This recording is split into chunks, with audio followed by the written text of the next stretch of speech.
पुणी हारिला मुंबई इंडियंस लगातार 4टी मैच हारी सारा मुंबई इंडियंस टेबुल में रहा 9 नंबर में। दर्शक बंधु गतकाली खेला हैदराबाद और मुंबई मंदिर मैच जो कि खाली छक्का चौकार वर्षा होता पड़िया बाहर गोटे पर गोटे बॉल जाऊला और मुंबई इंडियंस खेलाड़ी मैंने बॉल को आनी फिंगुले हैदराबाद बैट्समैन आगे। हैदराबाद बैट्समैन मैंने छक्का चौकार परिणत करते। गतकाल देखा मिला एमती एक मैच 243 रन विशाल स्कोर छिड़ा करता हैदराबाद आगे मुंबई इंडियंस जो कि हैदराबाद यह चेज करता। हाँ दर्शक बंधु गतकाली मुंबईर वानखेड़े स्टाडियम खेला मुंबई इंडियंस और हैदराबाद मध्य आईपीएल 41तम मैच जो कि मुंबई इंडियंस टॉस जीति प्रथम बैटिंग करता। Will Jacks 22 ball 46, Ryan Rickelton 55 ball 123 Dhuandhar batting करते जो 10टी चौका 8टी छक्का पर नमन धीर 22, हार्दिक पांड्या 31 रन कर मुंबई इंडियंस 20 ओवर 5 विकेट हराई 243 रन करता। 244 रन विशाल स्कोर पिछा करता हैदराबाद। लगुला मुंबई इंडियंस बोलर माने यही मैच को कंट्रोल करने। आपड़ भावतु जो कि Trent Boult 4 over 41 run, Jasprit Bumrah 4 over 54 run, Will Jacks 1 over 19 run, गाज फर्मर 51 run, Ashwani Kumar 2 over 41 run, Hardik Pandya 3 over 39 run खाऊँ से मैच टी कौन हो।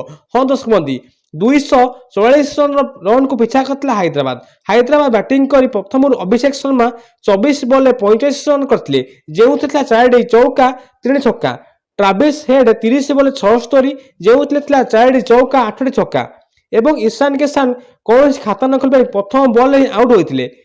हेनरी क्लासेन जे कि 30 बॉल धुआंधार 65 रन करते जो 7टी चौका 4टी छक्का। Nitish Kumar Reddy 17 ball 21, Salil Arora 10 ball 30 run कर हैदराबाद 18.4 बॉल 249 रन करता 4 विकेट हाई जहाँफल कि हैदराबाद यही मैच को 6 विकेट विजय होती। 243 रन पिछा कर 249 रन करता हैदराबाद। यही मैच पर एबे हैदराबाद टेबुल 3 नंबर को खसी आसी जहाँफल देखा मिलता हैदराबाद 12टी पॉइंट पाई एबे टेबुल 3 नंबर रही किंतु मुंबई इंडियंस गोटे पर गोटे मैच हारी एबे टेबुल 9 नंबर रही जहाँकि एक बड़ खबर। अभिषेक शर्मा एबे ऑरेंज कैप होल्डर होती से 9टी इनिंग्स रे 425 रन करते। अभिषेक शर्मा होती ऑरेंज कैप होल्डर।